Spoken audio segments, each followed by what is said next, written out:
bem-vindos aí à nossa live de hoje. Hoje chegando aí nosso quarto dia da semana, né? A gente vem falando desde segunda-feira, como eu falei, a gente falou primeiro na segunda da filosofia, né? O Lucas definiu bem o que é a educação cristã clássica. Aí na terça-feira eu fiz esse link com a alfabetização, mostrei a filosofia e o método, como é que eles casam ou como é que eles se chocam, né? E aí a gente tem defendido o método fônico. Dentro da filosofia cristã clássica, a gente tem defendido o método fônico.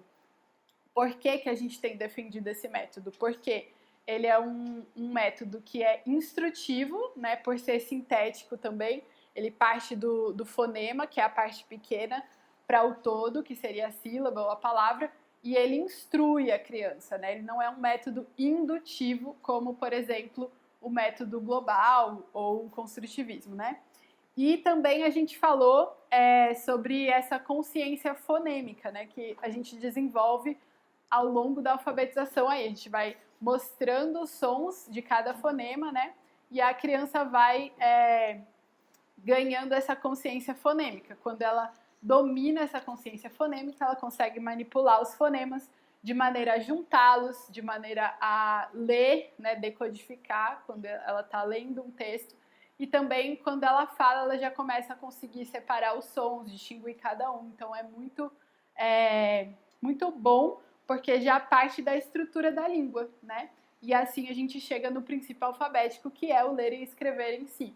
Então, eu falei ontem sobre a ordem, né, dos fonemas, como é que a gente apresenta esses fonemas, qual a melhor ordem que a gente acredita. Tem outros métodos fônicos, digamos assim, que apresentam outras ordens, mas a gente apresentou a nossa.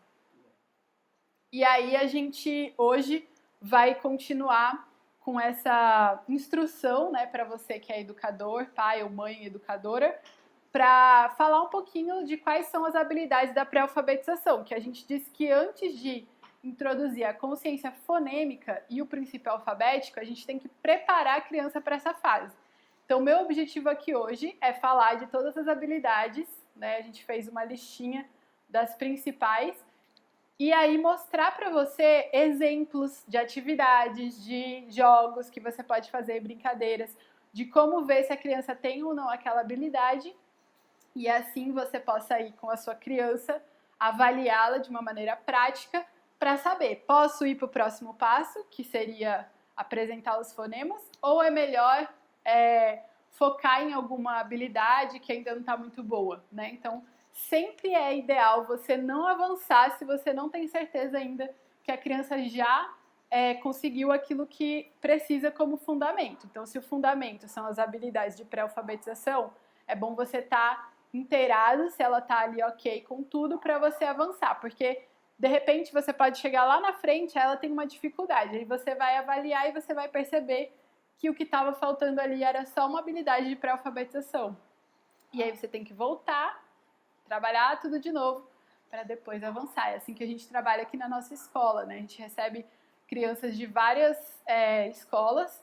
A gente abriu ano passado, então esse ano a gente teve grande quantidade de alunos novos que vieram de outras escolas, e por isso a gente precisou também voltar nessas habilidades. Então é algo que dá para fazer, não é assim, não trabalhei a habilidade de pré-alfabetização e agora meu filho está condenado ao fracasso escolar. Não é assim, tá bom? A gente sempre pode voltar e fazer. Mas se você está começando aí com seu filho ou seu aluno, desde o começo você já fizer essas habilidades, já desenvolvê-las, você vai ter uma maior chance de sucesso.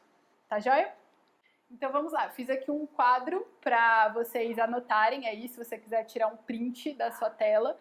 Tem um resumão da nossa live de hoje. E eu separei pra gente 9 habilidades de pré-alfabetização, tá bom? Começando pela fala, né, o desenvolvimento da fala, que envolve aí 4 aspectos que eu vou falar daqui a pouco: repertório, organização, conjugação e pronúncia. Motricidade, que envolve aí 2 aspectos, a motricidade grossa e fina. Memória, que envolve 2 aspectos, a memória de curto prazo e a memória de longo prazo. Interpretação, que envolve 2 aspectos, interpretação de imagens e interpretação oral. que eu falei um pouquinho ontem sobre a consciência fonológica, ela entra aqui também. Depois, discriminação visual, orientação espacial, ordenação temporal, síntese e análise, tá bom? Essas duas últimas aqui, não confunda com os métodos sintético e analítico, eles são habilidades aqui, eles não são o método em si, o método é fônico, são habilidades, mas já já a gente vai explicar certinho. Pode voltar, acho que todo mundo já teve o tempo aí de tirar o seu print, né? Joia, então vamos lá. Começando pela fala, né? A gente tem que desenvolver a fala, principalmente porque o método é fônico. Então, assim, não é que você vai esperar a criança falar perfeitamente para começar a alfabetizá-la. Mas quanto mais você desenvolver a fala na criança, mais fácil vai ser para ela, depois que souber os fonemas, desenvolver a escrita. Porque tudo que ela tem que fazer depois de desenvolver a consciência fonêmica é falar a palavra e aí ela já vai saber como escrever. E como é que a gente desenvolve a pronúncia? Primeiro, a gente não incentiva uma pronúncia infantilizada. Então, isso é muito importante. Eu sei que é muito fofinho quando a criança tem 2 anos e ela fala tudo assim, bem assim, eu quero, né, mamãe, papai, essas coisas. É muito bonitinho, é fofinho, legal, você curte esse momento.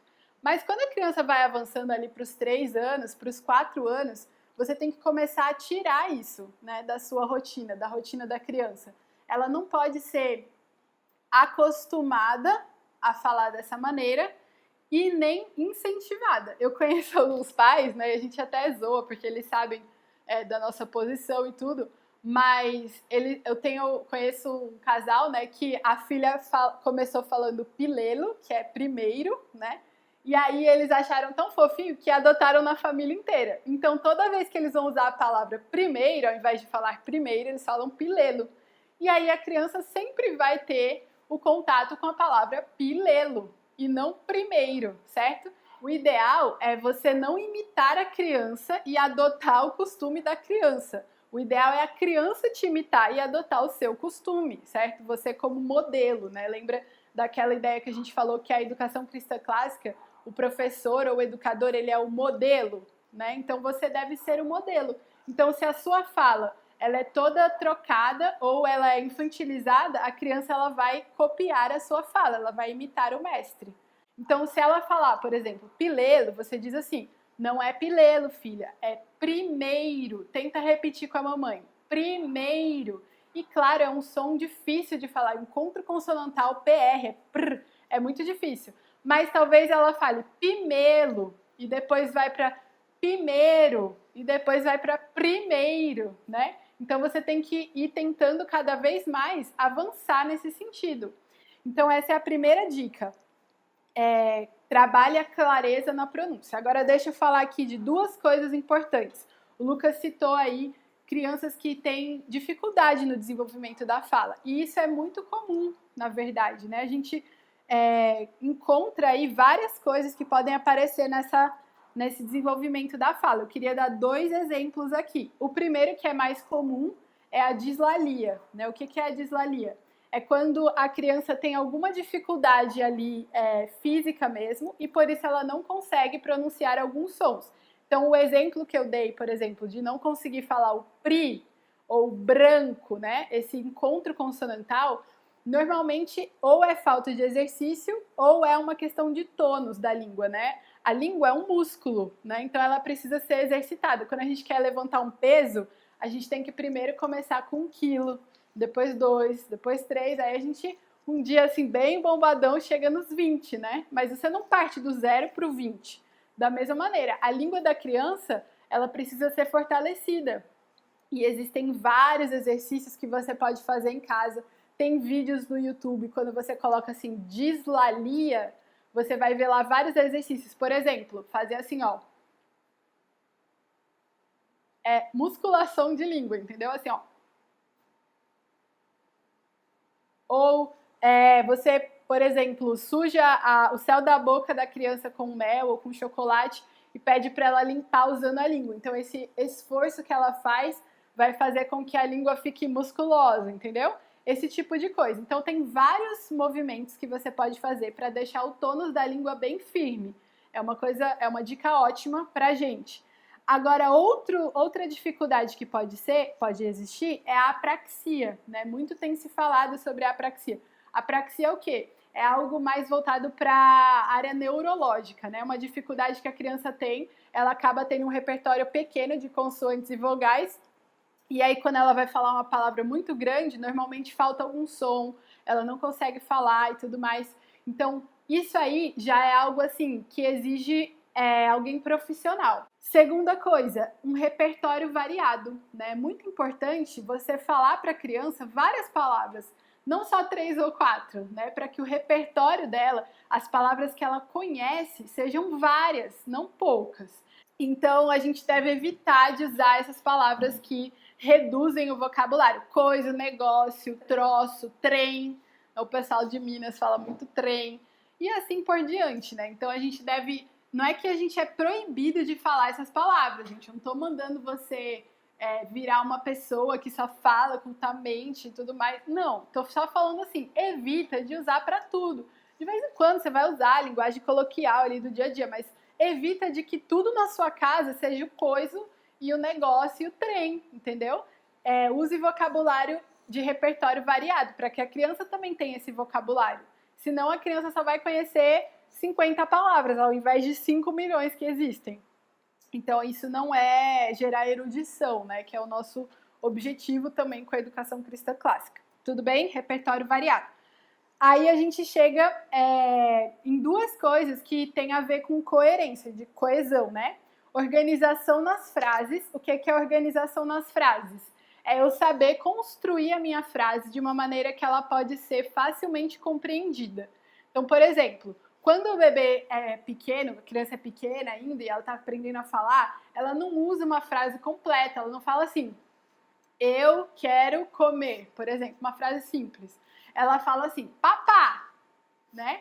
Ou ela fala só, quero, por exemplo, né? Então, a gente vê aí que a criança ainda não tem uma clareza em relação à estrutura da frase. Mas conforme a criança vai crescendo, a gente tem que demandar isso dela. Colocar sempre ali alguém que está, o sujeito, né, da ação, alguém que está realizando a ação.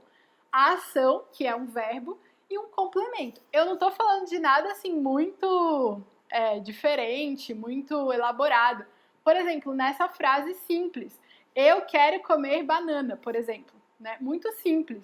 Então, a criança não vai falar assim, quer banana? E você vai dar a banana para ela. Não, você vai dizer assim, diga, eu quero banana. E a criança tem que repetir para ganhar a banana, entendeu? Então, nesse sentido, a gente tem que ajudar nossos filhos, nossos alunos, a organizar as frases bem, para que ela fique coerente, para que ela consiga se comunicar. Lembrando que a comunicação, a linguagem, né, foi algo criado por Deus. E quanto mais a gente domina sobre a criação de Deus, quanto mais a gente domina a linguagem, mais a gente glorifica a Deus. E por último, quarto aspecto, em relação ao desenvolvimento da fala, as conjugações, né? Então não é que você vai pegar a criança de 3 anos e vai ficar falando, vai lá, filho, conjuga pretérito perfeito, pretérito imperfeito, pretérito mais que perfeito. Não é isso, tá? Você não vai ensinar as conjugações de todos os verbos para ela e tudo mais. Não, você vai ensinar ela a simplesmente casar. Por exemplo, quando eu tenho um sujeito e um verbo, se o sujeito está no plural, o verbo tem que estar no plural também, certo? Então a gente não fala assim, nós quer comer. Não, a gente fala assim, nós queremos comer.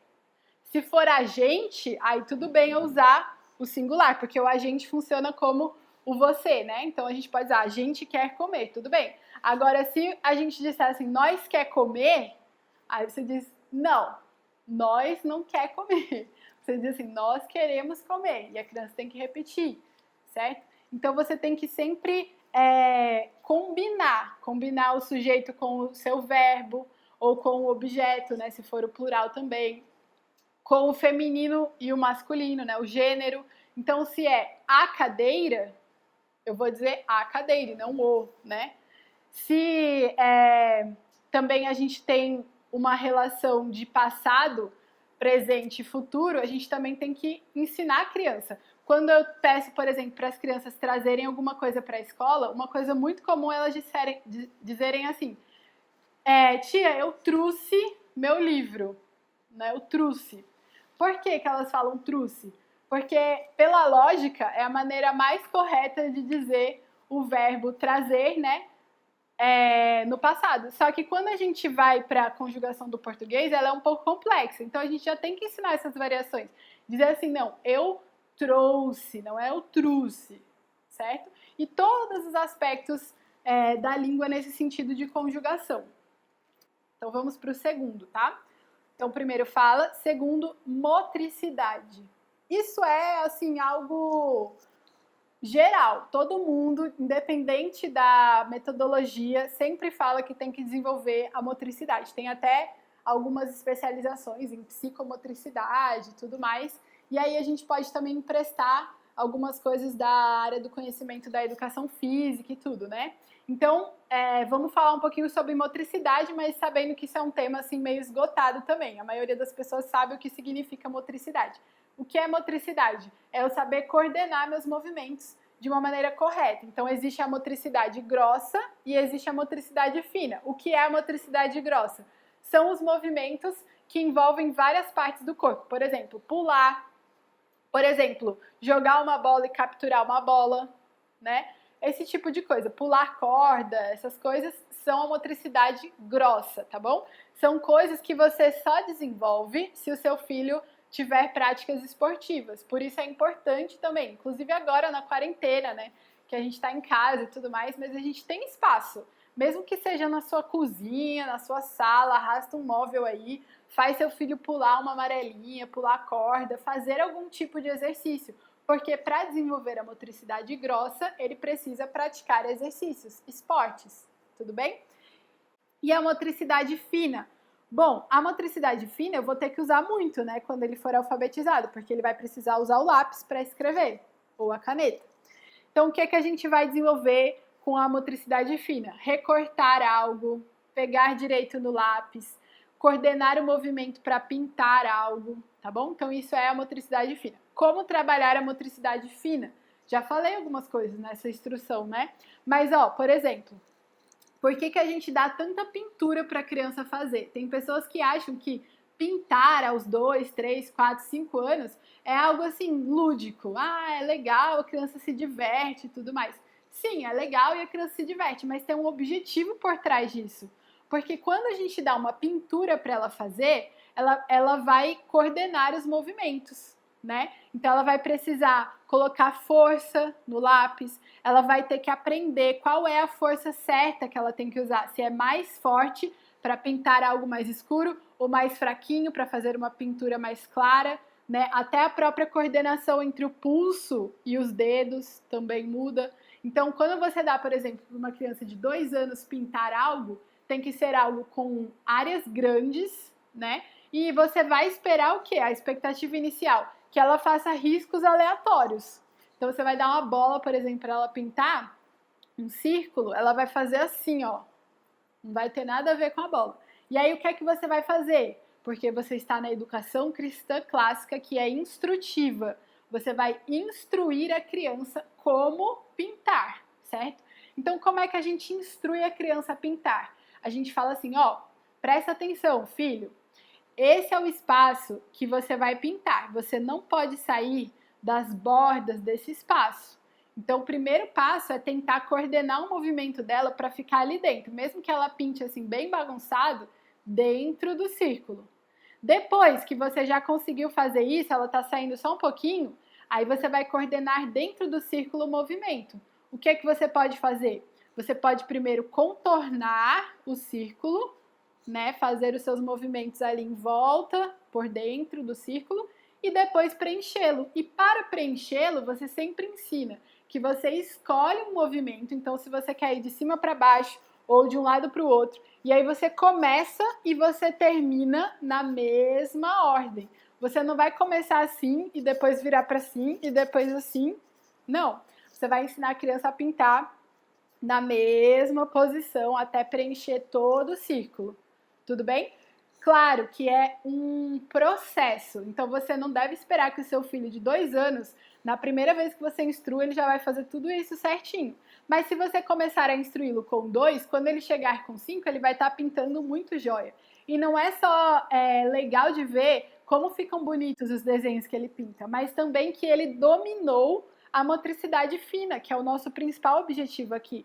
Então você vai ajudá-lo a coordenar esses movimentos. Vamos então para a terceira. Terceiro aspecto das nossas habilidades de pré-alfabetização é a memória, tá bom? Memória. E aí dentro da memória a gente tem 2 aspectos. A gente tem a memória de curto prazo e a memória de longo prazo. Como esses 2 aspectos se relacionam? Bom, memória é o quê? É a habilidade que o seu cérebro tem de guardar uma informação para depois você acessar quando você precisar, não é isso? Muito bem. Então a memória de curto prazo, como o próprio nome diz, é algo que acabou de acontecer, que há um curto prazo de tempo eu guardei e depois eu jogo fora essa informação.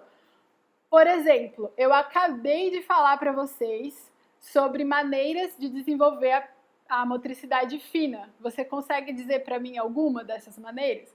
Se você consegue dizer, é porque a sua memória de curto prazo está bem ativa. E a memória de longo prazo é algo que passou pela memória de curto prazo, mas como era uma informação muito importante, ela foi armazenada mais definitivamente. Então, mesmo depois de muito tempo, você consegue acessar essa informação. Nessa fase da pré-gramática e da gramática, a memória ela está cognitivamente muito em grande desenvolvimento, é um pico do desenvolvimento, digamos assim, até os 5 anos, né? A neurociência já mostrou isso pra gente. Então a gente tem que aproveitar isso, gente, é uma coisa que Deus criou que a gente tem que aproveitar ao máximo. Como é aquela fase da absorção dos fatos, né, da criança memorizar os fatos, então a gente vai usar isso da melhor maneira possível. E como é que eu sei estimular a memória do meu filho ou do meu aluno? Então deixa eu falar para vocês alguns aspectos que estão relacionados à memória, tá bom?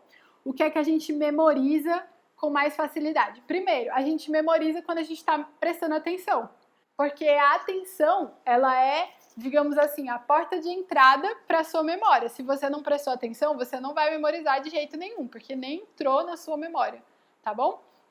Outra coisa que atrapalha muito a atenção das nossas crianças é a introdução de muitos aparelhos digitais, né? Com tela e tudo mais, muita exposição às telas. O que acontece quando a gente coloca, por exemplo, a criança na frente ou da TV, ou do celular, ou do, sei lá, tablet, no YouTube, por exemplo? O que acontece normalmente? Fica uma playlist lá de várias músicas, né? E aí a criança tem lá uma música de 3 segundos, depois, ou de 3 minutos, depois outra de mais 2, depois outra de mais 3, depois outra de 5, e assim vai. Então a criança aprende, na mente dela, a focar a atenção durante 2 segundos, ou 2 minutos, e depois desses 2 minutos, ela desliga um pouquinho, aí depois ela foca de novo mais 2 minutos. E ela não consegue ficar, por exemplo, 15 minutos, ou 30 minutos, ou até 1 hora focando na mesma coisa, porque a ideia está se quebrando ali, o foco da atenção está se cortando. As propagandas também fazem isso, né? A gente está assistindo um vídeo ali no YouTube, aí de repente vem uma propaganda. Aí naquela hora da propaganda, você meio que desliga sua atenção, né? Porque você não está interessado naquela propaganda, você estava assistindo algo. Então, nesse momento, você treina a mente da criança a desligar a atenção dela em pequenos períodos de tempo. E aí você está treinando ela a não conseguir memorizar as coisas, porque ela só vai prestar atenção de 2 em 2 minutos, então ela não vai conseguir memorizar muita coisa, né? Se eu estou dando uma explicação de 10 minutos, por exemplo, ela só vai pegar algumas partes desse trecho todo. Eu sei que na rotina do dia a dia isso é difícil, eu conheço muitas mães, né? Sei como é importante aquele momento ali que você coloca uma música para lavar a louça, por exemplo, alguma coisa assim. Mas eu também vi uma amiga postando esses dias e achei muito legal que às vezes a gente quer colocar a criança numa atividade enquanto a gente resolve algo, mas na verdade a gente podia estar envolvendo a criança nesse algo. Então, por exemplo, eu vou lavar a louça, por que não ajudar, pedir ajuda para a criança? Vem lavar a louça com a mamãe? E aí, claro, você deixa ali ela com uma espuma, com algumas coisas, e você vai lavando e ela vai te ajudando ali. Então, em vez de terceirizar, né, e colocar algo que inclusive vai prejudicar a atenção, você ajuda ela a focar mais a atenção e a estar com você em algo que é muito mais significativo. Outro aspecto que ajuda, né, na memorização, na memória, tanto de curto quanto de longo prazo, é a repetição, né? A repetição, repetição, repetição. Gente, olha só, na nossa escola a gente memoriza o Salmo 1 completo com as crianças de 4 anos em aproximadamente de 1 mês a 2 meses. A gente demora para fazer isso. Como a gente faz isso? A gente tem uma mágica, uma fórmula secreta? Não, a gente usa a repetição. Então, todo dia, na hora da devocional, a gente fala, né, o Salmo 1. Então, a professora, claro, começa no início, ela fala sozinho o Salmo, depois ela fala, as crianças repetem parte por parte, depois ela fala uma parte, a criança tem que completar a outra parte do Salmo, até que chega um momento que a criança fala o Salmo todinho, né? Isso pode ser com a palavra de Deus, porque é muito bom a gente ter a palavra de Deus memorizada, porque ela fica ali de fácil acesso quando a gente precisa, né, pensar sobre alguma aplicação prática do dia a dia.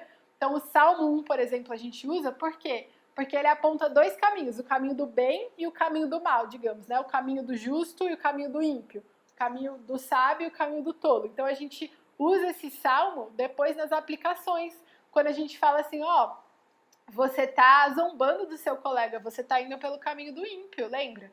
Você quer ser como a palha seca, que é levada pelo vento? Ou você quer ser como a árvore cheia de frutos, bem bonita? Né? Então, a gente pode memorizar coisas, não só por memorizar. Tem muitas musiquinhas e tal, que são legais de memorizar, mas tenta memorizar coisas que são significativas. Por exemplo, a palavra de Deus, tá bom?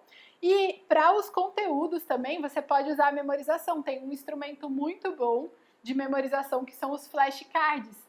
Eu já falei sobre eles num IGVT aí, sobre o material do Atílio, né, do Veritas Press, e aí eu mostrei uns conjuntos de flashcards do Supermente. O Supermente é um site que provê esses flashcards. Então, o flashcard é o quê? É um cartãozinho que de um lado tem uma imagem e do outro lado tem uma informação. E aí a gente vai toda hora recorrendo imagem, informação, chega uma hora que olhando para a imagem você já sabe a informação. Então, ajuda muito na memorização.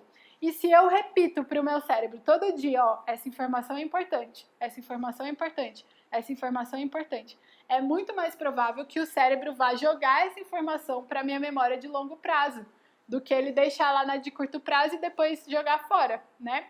Então, vamos usar aí a repetição. Não tem nada de errado, diferente do que a educação moderna fala, né? Eles acham que a memorização é algo assim muito ruim, né? E não, a memorização é algo bom e a gente deve usar ela a nosso favor.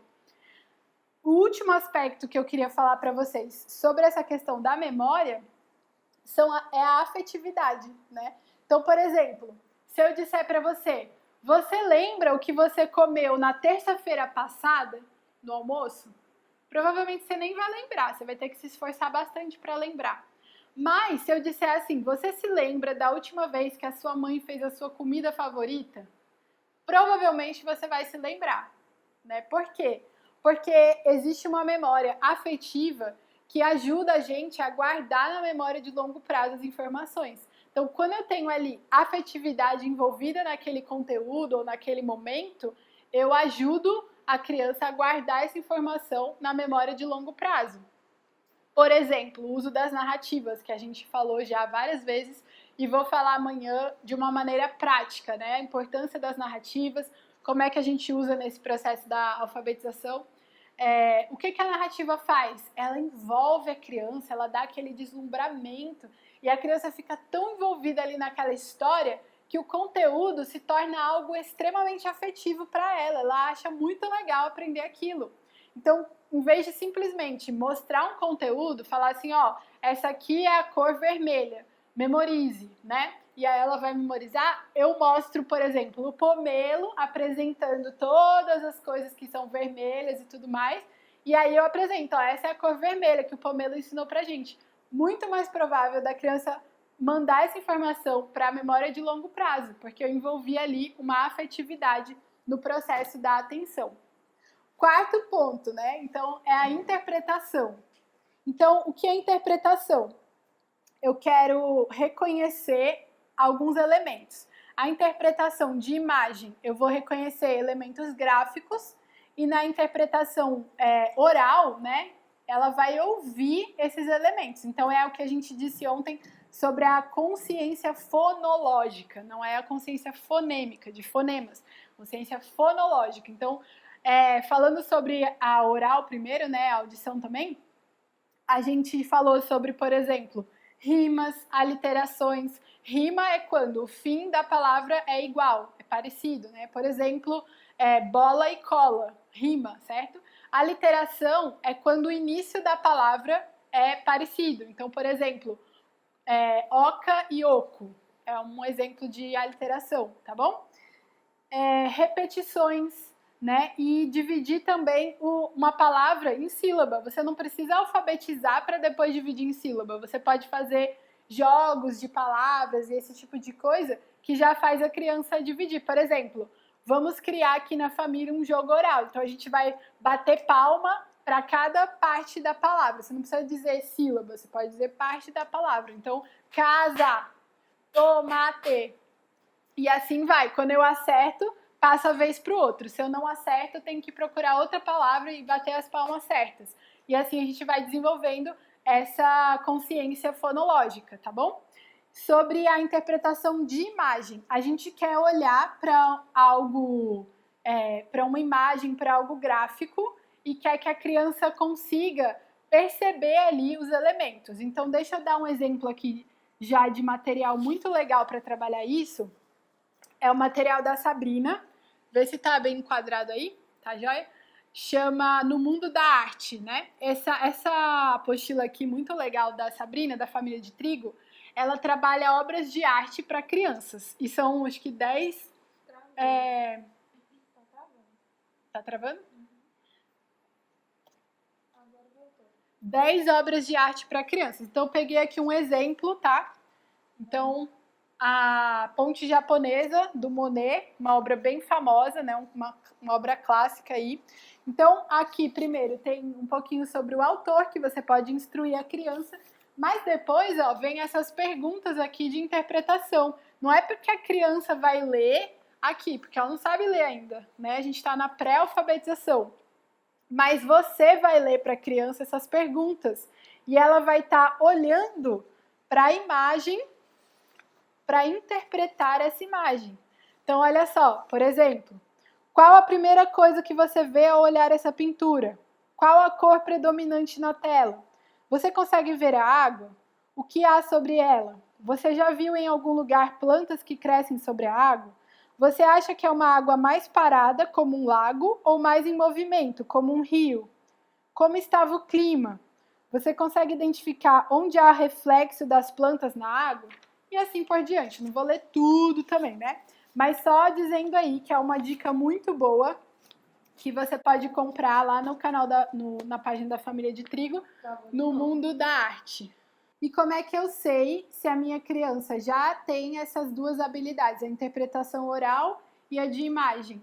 Eu faço as perguntas para ela e vejo como ela vai me responder. Se ela responder corretamente, ela já desenvolveu. Se ela não responder corretamente, então eu preciso instruí-la e exercitar essa habilidade. E aí eu vou exercitar primeiro antes de entrar na alfabetização, tá bom? Vamos para a próxima. Número 5, discriminação visual ou percepção visual. É a mesma coisa, são sinônimos. Tá bom? O que significa isso? Eu tenho que observar padrões, ver o que é igual e diferente, observar cores, formas, encontrar objetos, aquelas atividades assim, de onde está tal coisa, e o que está fora do lugar, por exemplo, dentro de uma sala e tem lá um sabonete no meio do tapete. O que está fora do lugar? Então, vou encontrar ali. esse tipo de atividade está desenvolvendo a percepção visual ou a discriminação visual, que vai ser utilizada lá na alfabetização para diferenciar letras. Por exemplo, se eu faço Q e eu faço P, são o mesmo movimento, só que espelhado, né? Um tem a bolinha primeiro e depois o arco a barrinha de baixo, e o outro é primeiro a barrinha e depois a bolinha. Então, se a criança não tem essa percepção visual bem aguçada, ela vai confundir os grafemas, tá bom? Ela não vai confundir os fonemas, ela vai confundir os grafemas. Então, se você está lá na alfabetização, tem uma criança, por exemplo, que toda vez fica trocando, vai ler o A e entende que é o O, vai ler o O e entende que é o A. Talvez ela precise desenvolver um pouco mais a percepção visual. E agora eu vou mostrar para vocês algumas apostilas que você pode trabalhar nessa fase aí da pré-alfabetização, tá bom? Então, se você está ainda na pré-alfabetização, você não vai usar ainda as letras, né? Você vai usar só imagens. Então, olha só, 2 exemplos aqui dentro dessa apostila da Sabrina, que também é da família de trigo, ó, percepção visual, certo? E raciocínio lógico. Gratuita, né? E essa aqui o Lucas está dizendo que é gratuita. Lá na página deles você pode baixar de graça. Então, corre lá, tá bom? Aí, o que é, por exemplo, nessa apostila que ela desenvolve? Ó, olha essa atividade aqui. Ela tem que observar o animal que está dentro do quadrado e encontrar aqui o animal que é igual a esse. Tá bom? E o mesmo embaixo. E depois ela vai trabalhando com um processo, começa com algo bem simples, depois vai ficando mais complicado, né? Então, olha só essa última aqui que tem na apostila, uma das últimas, né? De percepção visual. Olha só que complexo. O menino aqui... Opa, aqui é o menino? O menino, ele tá pensando aí em alguns objetos. E aí tem aqui um monte de objetos misturados e bagunçados. E você tem que encontrar esses específicos. A gente que é adulto, às vezes passa um bom tempo procurando, né? Ou aqueles livros também, onde está o Wall e tudo mais, né? A gente passa muito tempo procurando, mas às vezes, quando a gente desenvolve bem, para a criança isso aqui é algo que ela faz assim em 3 minutinhos. Ela consegue encontrar. Então, quando a gente chega numa atividade avançada como essa, e a criança consegue encontrar sem muita dificuldade, significa o quê? Que a percepção visual dela, ó, tá bem desenvolvida. Então, ela já tá indo para ser alfabetizada, ela tá indo para prontidão, né? Depois, sexta habilidade, orientação espacial, né? O que é a orientação espacial? Tem a ver com posição, com sentido e com tamanho, tá bom? Então, a gente está falando de orientar-se dentro do espaço. Saber, por exemplo, o que é maior e o que é menor. Saber, por exemplo, o que está em cima, embaixo, né? Onde é a direita, onde é a esquerda. Tudo isso tem a ver com orientação espacial, tá bom? Como é que a gente usa isso lá na alfabetização, quando a gente estiver ensinando a criança a ler e escrever? Por exemplo, a gente não escreve na linha da esquerda para a direita e não ao contrário? Pois é, muitas crianças espelham, né? Algumas espelham justamente pela questão ali que a neurociência fala também, né? Da questão de desenvolver mais um lado do cérebro do que o outro, a lateralidade. A gente tem que desenvolver isso com a criança também. Mas, às vezes, é uma questão de orientação espacial. E a gente pode desenvolver algumas atividades que vão ajudá-la nesse sentido, de se orientar no espaço. Saber, por exemplo, o tamanho da letra para caber dentro de uma linha, fazer uma caligrafia bem, respeitando o espaço da linha minúscula, da linha maiúscula, isso depende de orientação espacial, tá bom? É uma coleção que é muito antiga, você não vai encontrar ela para vender novinha, digamos assim, mas tem no Mercado Livre. Eu encontrei cada volume lá por R$18. Então, você pode também pesquisar, ou em sebo, essas coisas assim. Que é essa coleção aqui e ali, tá bom? Essa coleção. Muito boa essa coleção. ela vem em 3 volumes. Então, se você observar aqui logo embaixo do título, ela tem aqui, ó, primeiro estágio, segundo estágio e terceiro estágio, que é a prontidão. O que desenvolve essas apostilas? Desenvolve todas essas habilidades de pré-alfabetização. Então, deixa eu dar aqui alguns exemplos. Na primeira, opa, peguei a terceira. Na primeira, que é a mais simples, olha como que ele vai desenvolver a discriminação visual, por exemplo. Vai ter que encontrar, tá dando para ver aqui? Quem é a pessoa que está usando uma roupa branca? Então, a criança, que é bem fácil, né? A criança vai conseguir. Aí uma aqui de ordenação ainda não falei. Orientação espacial, ó. Ui. Você vai ter que organizar esses objetos aqui, o que cabe e o que não cabe, o que é maior e o que é menor. Tá bom? Joia, número 6, não, já falei a 6. 7, ordenação temporal. Essa habilidade, ela é muito, muito interessante e ela também não é desenvolvida assim comumente. Só quem entende mesmo, normalmente, que desenvolve essa habilidade. Algumas pessoas acham que essa habilidade não tem nada a ver, mas se você parar para pensar, tem tudo a ver. Porque eu vou ordenar uma sequência lógica, seja de acontecimentos, cronologicamente, ou seja, padrões. Então, até em algumas habilidades matemáticas, isso é bom, porque, por exemplo, quando eu apresento um padrão para a criança, né? Por exemplo, círculo, triângulo, quadrado. Círculo, triângulo. O que é que vem depois? Quadrado.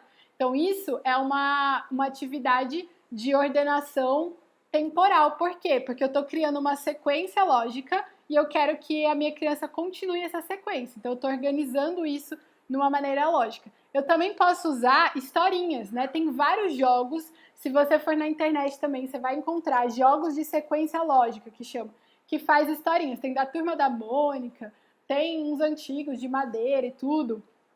Aqui eu separei alguns da planilha do Nadalim que tem. Então, esse é da planilha avançada, olha só. Aqui é uma historinha de um homem que vai arar a terra, plantar e depois vai colher. Então, eu tenho que numerar aqui de 1 a 6 com a criança. Essa outra aqui, ó. A criança estava dormindo, ela acorda, toma café, dá tchau para a mãe e vai para a escola. Tenho que ordenar de 1 a 6. Ordenar os acontecimentos, né? Outro... Deixa eu ver aqui se eu separei alguma nessa aqui e ali. Separei.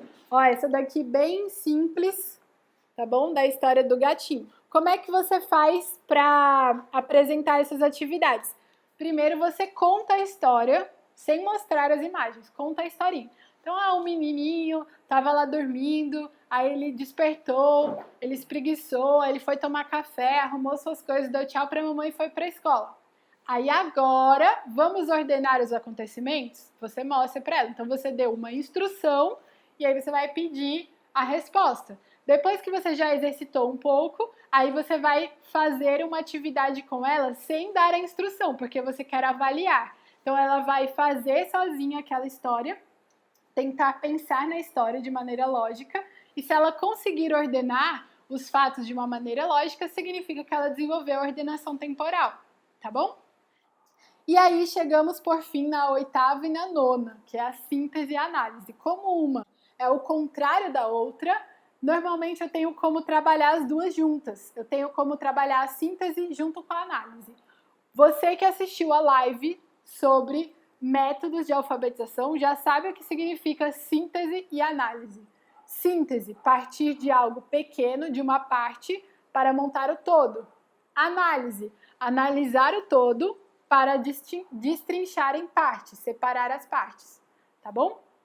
Então, essas duas habilidades a gente vai desenvolver também. Por quê? Porque quando a criança for aprender a ler e escrever, ela vai precisar sintetizar, ou seja, juntar os fonemas para fazer sílabas e tudo mais, e ela vai precisar também depois separar as partes grandes, a palavra, em sílabas e tudo mais. Como é que você trabalha essas coisas? Com síntese, você pode usar quebra-cabeça, que tem muitos tipos. Você pode apresentar um desenho. Você imprime um desenho, corta a imagem em várias partes e aí você pede para a criança juntar, um quebra-cabeça improvisado. Você pode iniciar um desenho e pedir para a criança terminar aquele desenho, usando a criatividade e imaginação dela. E a análise, como você pode fazer? Você mostra um todo e aí você pede para a criança juntar algumas partes para formar aquele todo. Então, por exemplo, o Tangram, que é aquele exercício de matemática, né? Que usa formas para formar várias figuras diferentes. Aquilo lá está trabalhando análise e síntese. Quando você mostra um desenho pronto e quer que ele use partes para formar, você está trabalhando a análise. Quando você dá as partes e pede para ele formar o que ele quiser, ele está fazendo a síntese. E assim por diante, tá bom? E como você avalia? Você pergunta, depois de já ter instruído e exercitado, você pergunta e se ele conseguir, ele tem a habilidade. Se ele não conseguir, você precisa exercitar um pouco mais, tá bom? Lembrando que você só inicia o princípio alfabético depois dessas 9 habilidades, tá bom, pessoal? Desculpa aí ter me prolongado, eu falo demais às vezes, mas eu só queria compartilhar mesmo tudo que eu tenho aprendido e espero que vocês tenham gostado e que vocês possam desfrutar aí de muito aprendizado com seus filhos, tá bom? Fique com Deus. Tchau, tchau!